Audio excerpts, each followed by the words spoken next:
IPL മത്സരങ്ങൾ ആവേശകരമായ രീതിയിൽ പുരോഗമിക്കുകയാണ്. ആവേശം ഒരു സൈഡിൽ കൂടെ പുരോഗമിക്കുന്തോറും അല്ലെങ്കിൽ കത്തിക്കയറുമ്പോഴും മറുവശത്ത് കുറച്ച് വൻപൻ ടീമുകളുടെ പരാജയം നമ്മൾ നോക്കിക്കാണുന്നുണ്ട്. മുംബൈ അടക്കം ചെന്നൈ, രാജസ്ഥാൻ അങ്ങനെയുള്ള ടീമുകളുടെ.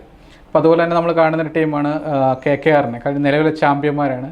കഴിഞ്ഞ സീസണിൽ ഏറ്റവും മികച്ചൊരു പ്ലേയിങ് 11 അടക്കം അവർക്കുണ്ടായിരുന്നു. നല്ലൊരു ബാറ്റിംഗ് നിരയുണ്ടായിരുന്നു, ബോളർമാരുണ്ടായിരുന്നു, എല്ലാം പൂർണ്ണ സെറ്റായൊരു ടീമായിരുന്നു. അതിനൊപ്പം തന്നെ നമ്മൾ പറയുന്ന ടീമാണ് ചെന്നൈ സൂപ്പർ കിങ്സ്. എല്ലാം കൊണ്ട് ഒരു സമ്പൂർണ്ണ ടീമായിരുന്നു കഴിഞ്ഞ സീസണിൽ. പക്ഷേ ഇത്തവണ ചെന്നൈക്കും KKRനും തുടക്കം മുതൽ കാലിടുന്ന ഒരു സാഹചര്യമാണുള്ളത്. ഇനി അടുത്ത മത്സരം ഇരുവരും ഏറ്റുമുട്ടാൻ പോവുകയാണ്. സ്വാഭാവികമായിട്ട് പോയിന്റ് പട്ടികയിൽ 6ാം സ്ഥാനത്താണ് KKR ഉള്ളത്, 9ാം സ്ഥാനത്താണ് ചെന്നൈ ഉള്ളത്. അപ്പോൾ ഈ ചെന്നൈയിലെ ചെപ്പോക്ക് സ്റ്റേഡിയത്തിൽ ചെന്നൈയുടെ സ്വന്തം ഗ്രൗണ്ടിൽ വെച്ചാണ് മത്സരം നടക്കാൻ പോകുന്നത്. അപ്പോൾ സ്വാഭാവികമായിട്ടും ചെന്നൈ ആരാധകരുടെ ഭാഗത്തു നിന്ന് ഇപ്പോൾ ടീമിന് കിട്ടുന്ന പിന്തുണയൊക്കെ വളരെയധികം കുറഞ്ഞു വന്നിട്ടുണ്ട്. ആർക്കായിരിക്കും കൂടുതൽ സാധ്യത എന്ന് പറയുന്നത്? നമ്മൾ IPL ഒരു ചരിത്രം എടുത്ത് നോക്കിക്കഴിഞ്ഞാൽ 2008 മുതൽ ഇങ്ങോട്ട് ഉള്ള ഒരു റൈവലറിയാണ് ചെന്നൈയും KKRും തമ്മിൽ. മറ്റ് ഒരുപാട് റൈവലറികൾ IPL ഉണ്ട്. ഇപ്പോൾ ചെന്നൈ മുംബൈ, അതുപോലെ തന്നെ ചെന്നൈ RCB ഇങ്ങനെയൊക്കെ ഉണ്ട്. അതുപോലെ തന്നെ നമ്മൾ എടുത്തു പറയേണ്ട ഒരു രണ്ട് ടീമുകളാണ് ചെന്നൈയും കൊൽക്കത്തയും. ആരാധകർ എല്ലാ സമയത്തും ആവേശകരമായിട്ടുള്ള ആ മത്സരത്തിൻ്റെ ആവേശം എല്ലാ സമയത്തും ക്രിക്കറ്റ് ആരാധകർക്ക് കിട്ടാറുണ്ട് എന്നുള്ളതാണ്. ഇത് ഞാൻ പറയുന്നതിൻ്റെ ഒരു കാരണം എന്താണെന്ന് വെച്ചാൽ പല മത്സരങ്ങളിലും ഈ ടീമുകൾ ഏറ്റുമുട്ടുന്ന സമയത്ത് ഒരു മികച്ച പ്രകടനങ്ങൾ നമ്മൾ കണ്ടിട്ടുണ്ട് എന്നുള്ളതാണ്. അതിൽ ഏറ്റവും കൂടുതൽ ഞാൻ ഓർത്തു വെക്കുന്നത് 2012 കൊൽക്കത്ത ചെന്നൈനെ തോൽപ്പിച്ച് ഫൈനലിൽ തോൽപ്പിച്ചിട്ട് കിരീടം നേടിയ ഒരു മത്സരമാണ്. അന്ന് മൻവീന്ദർ ബിസ്ല 48 ബോളിൽ 89 റൺസ് എടുത്ത ഒരു മത്സരം. ആ മത്സരത്തിൽ അദ്ദേഹത്തെ അവസാനമായിട്ടാണ് ടീം 11ലേക്ക് എത്തിക്കുന്നത്. ആ ഒരു നീക്കം ഒരു കിരീട നേട്ടം നേടിക്കൊടുക്കുന്നുണ്ട് കൊൽക്കത്തയ്ക്ക്. അതുപോലെ തന്നെ നമ്മൾ ചരിത്രം പരിശോധിച്ച് കഴിഞ്ഞാൽ ആകെ 30 മത്സരങ്ങൾ ഈ ടീമുകൾ തമ്മിൽ ഏറ്റുമുട്ടിയപ്പോൾ അതിൽ 19 തവണയും ചെന്നൈക്കാണ് വിജയം. ഒരു മത്സരത്തിൽ ഫലമൊന്നും ഉണ്ടായിട്ടില്ല. പക്ഷേ ബാക്കി 10 മത്സരങ്ങളിൽ കൊൽക്കത്ത വിജയിച്ചിട്ടുണ്ട്. ഇത് കാണുമ്പോൾ നമുക്ക് വലിയൊരു ഡിഫറൻസ് തോന്നും, ഒരു 9 മത്സരങ്ങളുടെ ഒരു ഡിഫറൻസ് ഒക്കെ തോന്നും. പക്ഷേ ചരിത്രം പരിശോധിച്ച് കഴിഞ്ഞാൽ ആ ഒരു മത്സരത്തിൻ്റെ ആവേശം എന്ന രീതിയിൽ നമ്മൾ നോക്കുകയാണെങ്കിൽ ആർക്ക് വേണമെങ്കിലും ഈ മത്സരം വിജയിക്കാനുള്ള സാധ്യതയുണ്ട്. പ്രത്യേകിച്ച് ഈ സീസണിൽ മോശം പ്രകടനം എന്ന് പറയുകയാണെങ്കിൽ ചെന്നൈയുടെ അത്ര മോശം അല്ലെങ്കിലും കൊൽക്കത്ത അവർ ആഗ്രഹിച്ച രീതിയിലുള്ള ഒരു മികച്ച തുടക്കമല്ല ലഭിച്ചിരിക്കുന്നത്. ആ ഒരു അർത്ഥത്തിൽ നോക്കുകയാണെങ്കിൽ ഇപ്പോൾ ആകെ കളിച്ച 5 മത്സരങ്ങളിൽ 3 മത്സരങ്ങളിലും കൊൽക്കത്ത പരാജയപ്പെട്ടിട്ടുണ്ട്. ചെന്നൈ ആണെങ്കിൽ 4 മത്സരങ്ങളിൽ തുടർച്ചയായി പരാജയപ്പെട്ടിട്ടുണ്ട്. ചെന്നൈയുടെ സ്വന്തം നാട്ടിലെ ചെപ്പോക്കിലാണ് മത്സരം നടക്കുന്നത്. ചെപ്പോക്കിൽ RCB അവരെ നാണം കെടുത്തി കോട്ട പൊളിച്ച്, അതുപോലെ തന്നെ ഡൽഹിയും അവരെ നാണം കെടുത്തിയ ഒരു സാഹചര്യമുണ്ട്. ഇപ്പോൾ 2010 ശേഷമാണ് ഡൽഹി അവിടെ ഒരു മത്സരം ജയിക്കുന്നത്. 2008 ശേഷമാണ് RCB, അതായത് IPL ചരിത്രത്തിലെ ഫസ്റ്റ് സീസണിന് ശേഷം ആദ്യമായിട്ടാണ് RCB ചെപ്പോക്കിൽ ചെന്നൈനെ തോൽപ്പിക്കുന്നത്.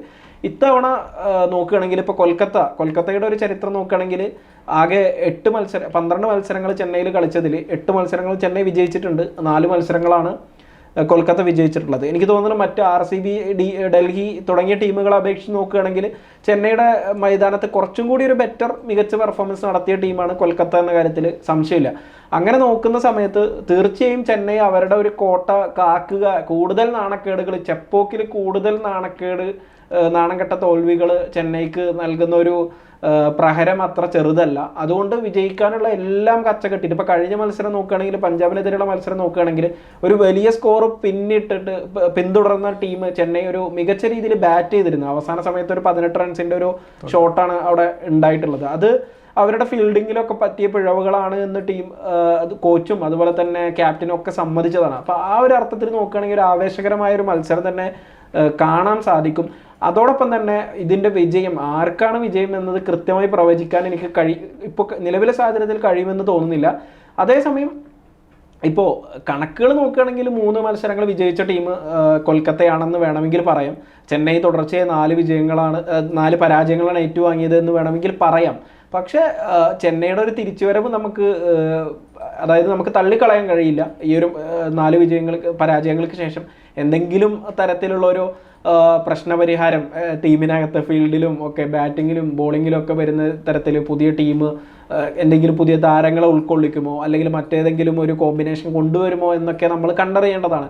പക്ഷെ അങ്ങനത്തെ ഒരു സാഹചര്യം വരുമ്പോൾ പോലും അതത്ര എളുപ്പമല്ല കൊൽക്കത്തക്കെതിരെ ഒരു വിജയം ഇപ്പോഴത്തെ സാഹചര്യത്തിൽ നേടുക എന്നത്. അതുകൊണ്ട് തന്നെ ഈ മത്സരത്തിലെ വിജയി ആരായിരിക്കുമെന്ന് കൃത്യമായി പ്രവചിക്കാൻ കഴിയില്ല. രണ്ട് ടീമിനും സാധ്യതയുണ്ട് എന്ന് തന്നെയാണ് എനിക്ക് തോന്നുന്നത്. 5 മത്സരങ്ങളിൽ നിന്ന് 2 വിജയങ്ങൾ മാത്രമായിട്ടാണ് കൊൽക്കത്ത ചെപ്പോക്കിലേക്ക് എത്തുന്നത്. പക്ഷേ ഈ CSKയുടെ അവസ്ഥ എന്ന് പറഞ്ഞാൽ ഒരു വിജയം മാത്രമാണുള്ളത്. അപ്പോൾ നിലനിൽപ്പിൻ്റെ മത്സരം കൂടെയാണ് നാളത്തെ നിലനിൽപ്പിൻ്റെ മത്സരം കൂടിയാണ്. സ്വാഭാവികമായിട്ടും ചെന്നൈ വളരെ പ്രതിസന്ധിയിലാണ്. KKRനെ സംബന്ധിച്ച് അവർ നിലവിലെ ചാമ്പ്യന്മാരായി ആണ്. പക്ഷേ അവർക്ക് പോയിന്റ് ടേബിളിൻ്റെ മുന്നോട്ട് എത്തേണ്ട ഒരു സാഹചര്യമുണ്ട്. നമ്മൾ ടീമിൻ്റെ ഒരു സ്ട്രക്ചറൊക്കെ വെച്ച് നോക്കുമ്പോഴത്തേക്കും ആരാണ് ഏറ്റവും നിലവിലെ സാഹചര്യത്തിൽ ബെറ്റർ എന്ന് നോക്കുമ്പോൾ നമുക്കൊരു പരിധി വരെ നമുക്ക് പറയുന്നത് ചെന്നൈ നമുക്ക് പറയാൻ പറ്റും. കാരണം അവരുടെ ഗ്രൗണ്ടിൽ അവർക്ക് കൂടുതൽ മികവ് തെളിയിക്കാൻ പറ്റും. കാരണം വെച്ചാൽ സ്വാഭാവികമായിട്ട് അവരുടെ സ്പിന്നർമാരെ നന്നായിട്ട് വിനിയോഗിക്കാൻ കഴിഞ്ഞാൽ അവർക്ക് നേട്ടമുണ്ടാകും. നൂർ അഹമ്മദിനെ പോലെ അല്ലെ ജഡേജയെ പോലെ അശ്വിൻ അങ്ങനെയുള്ള സ്പിൻ ബോളർമാരുണ്ട് എന്നുള്ളത് ഇവരെ സംബന്ധിച്ച് വളരെ ഒരു പോസിറ്റീവായിട്ടുള്ള ഘടകമാണ്. പക്ഷേ ഈ നമ്മളിപ്പോൾ പറയുമ്പോൾ പോലും ഈ ചെന്നൈയുടെ നിരയിലോട്ട് നമ്മൾ നോക്കുമ്പോൾ അവിടെ കുറേ ഓൾറൗണ്ടർമാരുണ്ട്. രജിന്ദ്ര രവീന്ദ്ര ബോൾ ചെയ്യും, ബാറ്റ് ചെയ്യും. അതുപോലെ തന്നെ വിജയ് ശങ്കറും അദ്ദേഹം ബാറ്റ് ചെയ്യുന്നതും ബോൾ ചെയ്യാൻ കഴിയുമുണ്ട്.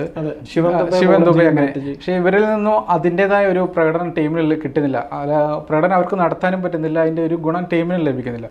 അതാണ് ചെന്നൈക്ക് ഇത്തവണ സംഭവിച്ച ഒരു വലിയൊരു തിരിച്ചടിയാണ്. അതോടൊപ്പം തന്നെ ബാറ്റിങ്ങും ബോളിങ്ങും നമ്മൾ എപ്പോഴും പറയുന്ന കാര്യമാണ്. അപ്പോൾ ഏറ്റവും ചെന്നൈ ടീമിന്റെ ഏറ്റവും വലിയ പ്രശ്നം എന്ന് പറയുന്നത് ഫീൽഡിംഗ് ആണെന്നാണ് എനിക്ക് ഇപ്പോൾ നിലവിലെ സാഹചര്യത്തിൽ തോന്നുന്നത്. ഇപ്പൊ കഴിഞ്ഞ ദിവസം നമ്മളൊരു ചർച്ചക്കിടെ നമ്മൾ പറഞ്ഞ കാര്യം തന്നെയാണ്. അതായത് ചെന്നൈക്ക് ഈ 4 മത്സരങ്ങൾ പരാജയപ്പെട്ട 4 മത്സരങ്ങളിലും മാൻ ഓഫ് ദി മാച്ച് ആയിട്ടുള്ള താരത്തിന്റെ ക്യാച്ച് ഒരു തവണയെങ്കിലും ചെന്നൈ വിട്ടിട്ടുണ്ട് എന്നുള്ളതാണ്. അതിൽ തന്നെ 3 താരങ്ങൾ അതായത് അവരുടെ ഇന്നിങ്സിന്റെ തുടക്കഘട്ടത്തിലാണ് അവരുടെ ക്യാച്ചുകൾ വിട്ടിട്ടുള്ളത്. രജത് പട്ടിദാറുടെ ക്യാച്ച് 3 തവണ വിട്ടു. അദ്ദേഹം മത്സരത്തിൽ മാൻ ഓഫ് ദി മാച്ച് ആയി ഒരു അർദ്ധ സെഞ്ചുറി ഒക്കെ നേടി. 3 തവണ എന്ന് പറയുമ്പോൾ തുടർച്ചയായിട്ടാണ് വിടുന്നത്. 17 റൺസിൽ നിൽക്കുമ്പോൾ, 19 റൺസിൽ നിൽക്കുമ്പോൾ, 20 റൺസിൽ നിൽക്കുമ്പോൾ ഇങ്ങനെ തുടർച്ചയായി വിട്ടിട്ടുണ്ട്. അതുപോലെ തന്നെ കഴിഞ്ഞ മത്സരത്തിൽ പഞ്ചാബിനെതിരെയുള്ള മത്സരത്തിൽ 5 ക്യാച്ചുകളാണ് ചെന്നൈ വിട്ടുകളഞ്ഞതുള്ളതാണ്. പ്രിയാൻ ഷാരിയുടെ ക്യാച്ച് 2 തവണ വിട്ടുകളഞ്ഞിട്ടുണ്ട്. വിട്ടുകളഞ്ഞ മീൻസ് രണ്ടാമത്തെ ക്യാച്ച് എടുത്തത് ബൗണ്ടറി ലൈനിൽ കാല് തട്ടി ആ ഒരു അവസരം പാഴാകുന്ന ഒരു സാഹചര്യം ഉണ്ടായിട്ടുണ്ട്. അപ്പോൾ ചെന്നൈ പരിഹരിക്കേണ്ട ഒന്നാമത്തെ പ്രശ്നം എന്ന് പറയുന്നത് ഏറ്റവും ബേസിക് ആയിട്ട് ഒരു താരം ഫീൽഡിൽ ചെയ്യാൻ അദ്ദേഹത്തിന് ബാറ്റ് ചെയ്യുമ്പോഴും ബോൾ ചെയ്യുമ്പോഴും നമുക്കറിയാം എതിർ താരങ്ങൾ ഔട്ടാക്കാനൊക്കെയുള്ള സാധ്യത ഉണ്ട്. ഇതിപ്പോൾ ക്യാച്ച് എടുക്കാൻ വരുന്ന സമയത്ത് ആരും പിടിച്ച് തള്ളിയിട്ടല്ലല്ലോ ക്യാച്ച് വിടുന്നത്. ചെന്നൈയുടെ അവരുടെ ആത്മവിശ്വാസം നഷ്ടപ്പെട്ട പോലെ തോന്നുന്നുണ്ട് പല മത്സരങ്ങളും. കാരണം വെച്ച് കഴിഞ്ഞാൽ സ്വാഭാവികമായിട്ട് അവർ സ്വന്തം ഗ്രൗണ്ടിൽ തോൽക്കുന്നു. കഴിഞ്ഞ സീസണിൽ മികച്ച പ്രകടനം നടത്തിയ ടീമാണ് ഇത്തവണ പരിതാപകരമായ അവസ്ഥയിലേക്ക് എത്തുന്നു. പിന്നെ ധോണിയുടെ ഭാഗത്തു നിന്ന് വലിയൊരു ഇന്നിങ്സ് ഉണ്ടാകുന്നില്ല. എല്ലാം ധോണിക്കെതിരെ ഒരു വലിയൊരു സ്വന്തം ആരാധകനെ തിരിയുന്നൊരു അവസ്ഥ ഉണ്ടാകുന്നുണ്ട്. അതുപോലെ അവരുടെ വെടിക്കെട്ട് താരങ്ങളെന്ന് പറയാമെന്ന് രജിൻ രവീന്ദ്ര ആണെങ്കിലും ദുബെ ആണെങ്കിലും വളരെ വലിയൊരു ഇന്നിങ്സ് കളിക്കാൻ സാധിക്കുന്നില്ല. ദുബെയാണ് അവരുടെ ടീമിൽ ഒരു പവർ ഹീറ്ററായിട്ട് അറിയപ്പെടുന്ന ഒരു ഏകൊരു താരം. അദ്ദേഹത്തിന് പോലും വലിയൊരു ഇന്നിങ്സിലേക്ക് എത്താൻ പറ്റുന്നില്ല. അല്ലെങ്കിൽ ടീമിനെ ഒരു സമ്മർദ്ദ ഘട്ടത്തിൽ ഒരു നല്ലൊരു ഇന്നിങ്സ് സംഭാവന ചെയ്ത് ഒരു സേഫായിട്ടുള്ളൊരു സോണിലോട്ട് എത്തിക്കാനും പറ്റുന്നില്ല. അങ്ങനെ കുറച്ച് പ്രതിസന്ധികൾ ബാറ്റിംഗ് നിരയിൽ നേരിടുന്നുണ്ട്. നമ്മൾ കഴിഞ്ഞ മത്സരത്തിൽ നമ്മൾ കണ്ടത് വെച്ചാൽ കോൺവേ ഇറങ്ങിയിട്ടുണ്ടായിരുന്നു. പക്ഷേ കോൺവേയിൽ നിന്ന് ഒരു 50 മുകളിൽ സ്കോർ ചെയ്തെങ്കിലും കോൺവേ 69 റൺസ് എടുത്തു. പക്ഷെ എന്താ സംഭവം എന്ന് വെച്ച് കഴിഞ്ഞാൽ അത് അദ്ദേഹത്തിന്റെ ഒരു അഗ്രഷൻ പോരായിരുന്നു. അങ്ങനെ ഒരു സ്കോർ ചേസ് ചെയ്യുന്ന സമയത്ത് അഗ്രഷൻ എന്ന് പറയുന്നത് നമ്മളിപ്പോൾ പണ്ട് കാലത്തൊക്കെ നമ്മളിപ്പോൾ പറയുകയാണെങ്കിൽ 35 ബോളിലൊരു 50 എന്ന് പറയുന്നത് T20 ഓക്കെ. കോൺവേയുടെ ബാറ്റിംഗ് ഏകദിന ശൈലി ബാറ്റ് ചെയ്യുന്ന ഒരു വ്യക്തിയെ പോലെ അല്ല, ഏകദിന ശൈലി എന്ന് അദ്ദേഹം 49 പന്ത് നേരിട്ടിട്ടാണ് 69 റൺസ് എടുത്ത്. അതാ ഞാൻ പറഞ്ഞത്, പണ്ട് ഒരു 5-6 വർഷം മുമ്പോ അല്ലെങ്കിൽ കുറച്ച് മുമ്പ് നമ്മൾ 35 പന്തിൽ ഒരു 50 എന്ന് പറയുമ്പോൾ നമുക്ക് 35 പന്തിൽ 50 എന്നൊക്കെ പറയുമ്പോൾ വലിയ സംഭവമായിട്ട് നമുക്ക് തോന്നിയിരുന്നു. പക്ഷെ ഇന്ന് പല താരങ്ങളും 20 പന്ത് പോലും തികക്കുന്നതിന് മുന്നേ അർദ്ധ സെഞ്ചുറി നേടുന്ന ഒരു അത്രയും പവർ ഹിറ്റിംഗ് നടക്കുന്ന ഒരു സാഹചര്യത്തിൽ ഒടുവിൽ അദ്ദേഹത്തെ റിട്ടയർഡ് ഔട്ട് ആക്കേണ്ട സാഹചര്യം വരുന്നുണ്ട്. പവർ ഹിറ്റർമാരുടെ കാര്യം പറയുമ്പോൾ ഇവരെ 2 ടീമിനെ കമ്പയർ ചെയ്യുമ്പോൾ ഇച്ചിരി കൂടെ ഒരു നല്ലൊരു ടീം എന്ന് പറയുന്നത് സെറ്റായ ടീം എന്ന് പറയുന്നത് കൊൽക്കത്തയാണ്. അവിടെ കിൻടൺ ഡി കോക്ക് തുടങ്ങി റസലുണ്ട്, റിങ്കു സിംഗ് ഉണ്ട്. അത്ര ഫോമിലല്ല, റസൽ ഫോമിലല്ല. പക്ഷേ റിങ്കു സിംഗ് ഉണ്ട്, ഡീകോക്ക് ഉണ്ട്, അങ്ങനെയുള്ള സുനിൽ നരയുണ്ട്. സുനിൽ നരനൊക്കെ എടുത്ത് മികച്ച ഫോമിലാണ്. രഹാന മികച്ച കഴിഞ്ഞ കളിയിൽ രഹാനയുടെ നല്ലൊരു ഇന്നിങ്സ് നമ്മൾ കണ്ടിട്ടുണ്ട്. പക്ഷെ അത് അവസാന ഘട്ടത്തിൽ എത്തിയപ്പോഴാണ് ടീം പരാജയപ്പെടുന്നത്. അല്ലെങ്കിൽ ഒരു 10 ഓവറിന് ശേഷമാണ് മത്സരത്തിൽ അവർ തോറ്റു പോകുന്നത്. പക്ഷേ ഇത് ഈ ചെന്നൈയിലോട്ട് വരുമ്പോഴത്തേക്കും ഈ ചെന്നൈയുടെ സ്പിന്നർമാർക്ക് കൊൽക്കത്തയുടെ ഈ വെടിക്കെട്ട് താരങ്ങൾ എത്രത്തോളം പ്രതിരോധിക്കാൻ പറ്റുമെന്ന് നമ്മൾ കണ്ടറിയേണ്ടതുണ്ട്. അല്ലെങ്കിൽ സ്വാഭാവികമായിട്ട് ആദ്യം ബാറ്റ് ചെയ്തിട്ടുണ്ടെങ്കിൽ കൊൽക്കത്ത വലിയ സ്കോറിലെത്തും. ഒരു 160-170 റണ്ണിന് മുകളിലുള്ള സ്കോറൊക്കെ ചെന്നൈക്ക് എത്തിപ്പിടിക്കുക എന്നുള്ളത് നിലവിലത്തെ സാഹചര്യത്തിൽ വളരെ ബുദ്ധിമുട്ടുള്ള കാര്യമാണ്. അല്ലെങ്കിൽ ഓപ്പണിംഗ് വലിയൊരു ഇന്നിങ്സ് അവർക്ക് കിട്ടണം. അതായത് രജിൻ രവീന്ദ്രനിൽ നിന്ന് ഭാഗത്തു നിന്ന് വലിയൊരു ഇന്നിങ്സ് കിട്ടിക്കഴിഞ്ഞാൽ സ്വാഭാവികമായിട്ടും ടീമിന് മുമ്പോട്ട് പോകാൻ സാധിക്കും. പക്ഷേ തീർച്ചയായും ഇപ്പോൾ കൊൽക്കത്തയുടെ കാര്യം പറയുകയാണെങ്കിൽ ഇപ്പോൾ രാജസ്ഥാനെതിരെയുള്ള ഒരു മത്സരമാണ് അവർ 8 വിക്കറ്റിന് വിജയിക്കുന്ന ഒരു ആധികാരിക വിജയം എന്ന് പറയാൻ പറ്റുന്നൊരു വിജയം. ആ മത്സരത്തിൽ അവർ 20 ഓവറിൽ 151 റൺസിന് അവർ മറ്റേ രാജസ്ഥാനെ ഒതുക്കുന്നുണ്ട്. ആ മത്സരത്തിൽ ബൗളർമാരെല്ലാം വളരെ അച്ചടക്കത്തോടു കൂടിയുള്ള മികച്ച ബോളിംഗ് പ്രകടനമാണ് നടത്തിയത്. വരുൺ ചക്രവർത്തി ആണെങ്കിലും മൊയിൻ അലി ആണെങ്കിലും അതുപോലെ തന്നെ ഹർഷിത് റാണ ആണെങ്കിലും വൈഭവ് അറോറ ആണെങ്കിലും ഇവരെല്ലാവരും വളരെ മികച്ച രീതിയിൽ, ഇപ്പോൾ സ്പെൻസർ ജോൺസൺ ആണ് കുറച്ച് ആ മത്സരത്തിൽ റൺസ് വഴങ്ങിയ താരം. അത് മാത്രമല്ല ബാറ്റിങ്ങിൽ വന്ന സമയത്ത് തീർച്ചയായിട്ടും കിൻഡൻ ഡീകോക്കിൻ്റെ ഒരു പ്രകടനം, മികച്ച പ്രകടനം തന്നെ അവിടെ വരുന്നുണ്ട്. ഇപ്പോൾ 61 പന്തിൽ 97 റൺസ് അദ്ദേഹം നേടുന്നുണ്ട്. ആ ഒരു ഒറ്റ ഇന്നിങ്സ് കൊണ്ട് അവർ 17 ഓവർ 18ാമത്തെ ഓവറിൽ റൺസ് ചേസ് ചെയ്യുന്നുണ്ട്. അത്തരത്തിലൊരു വിജയം നേടണം ചെന്നൈക്കെതിരെ ഇപ്പോഴത്തെ സാഹചര്യത്തിൽ നേടാൻ കഴിയാത്തൊരു ടീമല്ല കൊൽക്കത്ത എന്നാണ് എനിക്ക് തോന്നുന്നത്. പക്ഷേ കൊൽക്കത്തയുടെ ഇവിടുത്തെ ഇപ്പോൾ ചെന്നൈയിലെ പിച്ചിനെ സംബന്ധിച്ച് ബോളിംഗ് പ്രകടനം നമ്മളിപ്പോൾ കഴിഞ്ഞ മത്സരത്തിലൊക്കെ പറഞ്ഞു, സ്പിൻ അനുകൂലമായിട്ടുള്ള പിച്ചാണ്, ആ രീതിയിലൊക്കെ പറഞ്ഞ്. പക്ഷെ ആദ്യത്തെ ഒരു മത്സരം, അതായത് മുംബൈക്കെതിരെയുള്ള ഒരു മത്സരത്തിന് ശേഷം അത്ര മികച്ചൊരു ബോളിംഗ് പ്രകടനം ചെന്നൈക്ക് അവിടെ കാഴ്ചവെക്കാൻ സാധിച്ചിട്ടില്ല എന്നുള്ളതാണ്. അങ്ങനെ വരുന്ന സമയത്ത് ഇപ്പോൾ നോക്കുകയാണെങ്കിൽ ഇപ്പോൾ RCB അവർക്കെതിരെ 196 റൺസ് നേടുന്നുണ്ട്. നമ്മൾ 160, 170 ഒക്കെ ഒരു മാക്സിമം സ്കോർ എന്ന രീതിയിലൊരു പാർ സ്കോർ എന്ന് പറയുന്ന ഒരു ഗ്രൗണ്ടിൽ 196 runs RCB നേടുന്നുണ്ട്, 183 runs Delhi നേടുന്നുണ്ട്.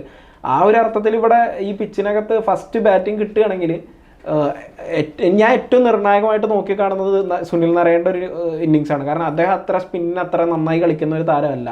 Sunil Narine ആദ്യത്തെ ഒരു ഇതിനകത്ത് പവർ അത്രത്തോളം ഹിറ്റ് ചെയ്യാൻ കഴിയുന്ന ഒരു താരം തന്നെയാണ്, നമുക്കറിയാം. പക്ഷേ സ്പിന്നിനെതിരെ വരുന്ന സമയത്ത് അദ്ദേഹത്തിന് നമുക്ക് ആ ഒരു പ്രശ്നങ്ങൾ നമ്മൾ പലപ്പോഴായിട്ട് കണ്ടിട്ടുണ്ട് സ്പിൻ ബോളർമാർക്കെതിരെ. അപ്പോൾ അതുകൊണ്ട് തന്നെ ഇപ്പോൾ നരേൻ ഒരു മികച്ച രീതിയിലേക്ക് അടിച്ച് കളിക്കുന്ന ആദ്യം ബാറ്റിംഗ് കൊൽക്കത്തക്കാണെങ്കിൽ നരേൻ മികച്ച രീതിയിൽ അടിക്കുന്ന ഒരു സാഹചര്യം വന്നു കഴിഞ്ഞാൽ ഒരുപക്ഷെ സ്പിന്നർമാരെ നേരത്തെ തന്നെ പരീക്ഷിക്കേണ്ട ഒരു സാഹചര്യമൊക്കെ ആ രീതിയിലേക്കൊക്കെ ചെന്നൈ ചിലപ്പോൾ കടന്നേക്കാം, അത്തരം തന്ത്രങ്ങളിലേക്കൊക്കെ കടന്നേക്കാം. നരേൻ തുടക്കത്തിൽ അറ്റാക്കിംഗ് മോഡിലാണെങ്കിൽ സ്വാഭാവികമായിട്ട് ഒരു 6ാം ഓവർ തൊട്ട് 100 ആകുമ്പോഴത്തേനുള്ള താരങ്ങൾ ബോൾ എടുക്കാൻ സാധ്യതയുണ്ട്. അതെ. പക്ഷെ ഒരുപക്ഷെ എനിക്ക് തോന്നുന്നു അതിലും മുമ്പ് എടുക്കാൻ സാധ്യത ഉണ്ടെന്ന് എനിക്ക് തോന്നുന്നു. ഒരു 4ാമത്തെ ഓവർ ഒക്കെ ആയിട്ട് ചിലപ്പോൾ, അതായത് ആ സാഹചര്യം. അതേസമയം രഹാനെനെ പോലുള്ള ഒരു താരം എന്ന് പറഞ്ഞാൽ സ്പിന്നിനെയൊക്കെ മികച്ച രീതിയിൽ കളിക്കുന്ന ഒരു താരം കൂടിയാണ്. അപ്പോൾ ചുരുക്കി പറഞ്ഞു കഴിഞ്ഞാൽ എല്ലാം കൊണ്ടൊരു ഇപ്പോഴത്തെ ഒരു സാഹചര്യത്തിൽ ചെന്നൈ നേരിടുന്ന ഒരുപാട് പ്രശ്നങ്ങൾക്കിടയിൽ ഈ ബോളിംഗ് എന്ന് പറയുന്ന ഒരു അത് മാത്രമാണ് ഇപ്പോൾ ചെന്നൈക്ക് ഒരു മുതൽക്കൂട്ടായിട്ടുള്ളത്. ആ ബോളിങ്ങിനെ ഫലപ്രദമായിട്ട് ഉപയോഗിക്കാൻ ചെന്നൈ ടീമിന് കഴിയണം എന്നാണ് എനിക്ക് തോന്നുന്നത്. എല്ലാ ഓൾറൗണ്ടർമാരാണ് അവകാശപ്പെടുന്നുണ്ട് ചെന്നൈയുടെ അവസ്ഥ. കാരണം ഒരുവിധ ടീമിൽ ഗ്രൗണ്ടിൽ ഇറങ്ങുന്ന എല്ലാ താരങ്ങളും തന്നെ ഓൾറൗണ്ടർമാരാണ്. അല്ല, ഞാൻ ഇത് പറയുന്ന സാഹചര്യത്തിൽ നമുക്ക് ഈ കഴിഞ്ഞ ചെന്നൈയിൽ നടന്ന 2 മത്സരങ്ങൾ നമ്മൾ നോക്കിക്കഴിഞ്ഞാൽ എന്താണ് സംഭവിച്ചതെന്ന് വെച്ചാൽ ബോളിംഗ് ആണ് ചെന്നൈയുടെ ഒരു ശക്തി. പക്ഷെ ആ ബോളിംഗ് പരാജയപ്പെടുമ്പോൾ സ്വാഭാവികമായിട്ട് എന്ത് സംഭവിക്കുന്നു? എതിരാളികൾ വലിയ സ്കോർ നേടുന്നു. ഇപ്പൊ 196 റൺസ് എന്ന് പറയുമ്പോൾ ചെന്നൈ ചെപ്പോക്കിൽ അത് അത്ര ഗെറ്റബിൾ ആയിട്ടുള്ള റണ്ണല്ല. ഒരു കാലത്ത് ചെന്നൈ ചെപ്പോക്ക് സ്റ്റേഡിയത്തിൽ 160 മുകളിലുള്ള സ്കോർ എന്ന് പറഞ്ഞു കഴിഞ്ഞാൽ ഭയങ്കര എതിർ ടീം ടെൻഷൻ ആവുന്ന ഒരു സ്കോർ ആയിരുന്നു. അല്ല, ഇപ്പോഴും ടെൻഷനാണ്. നമ്മൾ അതാണ് കണ്ടത്. ചെന്നൈ ആ സ്കോർ നേരിടാൻ രണ്ടാമത് ബാറ്റ് ചെയ്ത ചെന്നൈ എത്രത്തോളം സ്ട്രഗിൾ ചെയ്യുന്നുണ്ട് എന്നുള്ളത് നമ്മൾ കൃത്യമായിട്ട് കണ്ടതല്ലേ. 50 റൺസിനാണ് RCBക്കെതിരെ പരാജയപ്പെടുന്നത്. രണ്ടാമത്തെ മത്സരത്തിൽ 25 റൺസിനാണ് പരാജയപ്പെടുന്നത്. ആ മത്സരം നോക്ക്, വിജയ് ശങ്കർ ഒരു അർദ്ധ സെഞ്ചുറി, ആർക്കോ വേണ്ടി ഒരു അർദ്ധ സെഞ്ചുറി നേടി, ധോണി ആർക്കോ വേണ്ടി കുറച്ച് റണ്ണ് എടുത്തു എന്ന പോലത്തെ ഒരു മത്സരമായിരുന്നു അത്. അതായത് ഒരു 180 മുകളിലുള്ള ഒരു റൺസ് ചേസ് ചെയ്യുന്ന സമയത്ത്, അല്ലെ 200 താഴെയുള്ള റൺസൊക്കെ ചേസ് ചെയ്യുന്ന സമയത്ത് ഇത്രയും വിക്കറ്റ് കയ്യിലുണ്ടായിരിക്കുക, അതായത് 5 വിക്കറ്റ് മാത്രം നഷ്ടപ്പെടുത്തിയിട്ട് 25 റൺസിനൊക്കെ തോൽക്കുക എന്ന് പറയുന്നത് അത് വളരെ റയറായിട്ട് സംഭവിക്കുന്ന ഒരു കാര്യമായിട്ടാണ് എനിക്ക് തോന്നുന്നത്. തുല്യശക്തി ഏറെക്കുറെ ബാറ്റിംഗ് നിരകളിലോട്ട് നോക്കിക്കഴിഞ്ഞാൽ കൊൽക്കത്ത ഇച്ചിരി ബെറ്ററാണ്. സ്പിൻ ഡിപ്പാർട്ട്മെൻറ്റ് നോക്കിക്കഴിഞ്ഞാൽ ചെന്നൈ ഒരു മുൻതൂക്കം ചെന്നൈക്ക് അർഹിക്കുന്നുണ്ട്. മത്സരം എന്ന് പറഞ്ഞു കഴിഞ്ഞാൽ തുല്യശക്തിയുള്ള ഒരു പോരാട്ടമായിട്ട് നമുക്ക് വിലയിരുത്താം. കാരണം പോയിന്റ് നിലയിൽ ചെന്നൈയുടെ അവസ്ഥ 9ാം സ്ഥാനത്തുമാണ്. ചെന്നൈക്ക് ഇനി എത്രത്തോളം നിലനിൽപ്പുണ്ടെന്ന്, ഈ IPL സീസണിൽ നിലനിൽപ്പുണ്ടെന്ന് ഇനിയുള്ള മത്സരങ്ങൾ എല്ലാ മത്സരം ജയിച്ചാൽ മാത്രമാണ് അതിനുള്ള സാധ്യത തെളിയുക. ചെപ്പോക്കല സ്റ്റേഡിയത്തിൽ നമുക്ക് സ്വാഭാവികമായിട്ട് നല്ലൊരു മത്സരം പ്രതീക്ഷിക്കാം. കാരണം KKRന്റെ ഒരു വെടിക്കെട്ട് ബാറ്റിങ്ങിനെ ചെന്നൈയുടെ സ്പിൻ ബോളർമാർ എങ്ങനെ നേരിടുന്നു എന്ന് നമുക്ക് കാണാം. തീർച്ചയായും. അതായത് ഇതുവരെയുള്ള ചരിത്രം നോക്കുന്ന സമയത്ത് മത്സരങ്ങളുടെ എണ്ണത്തിൽ ചെന്നൈക്ക് ഒരു മുൻതൂക്കം ഉണ്ടെങ്കിലും എന്താണ് മൈതാനത്ത് നടക്കുന്നത് എന്നറിയാൻ നമ്മൾ തീർച്ചയായും കാത്തിരിക്കണം.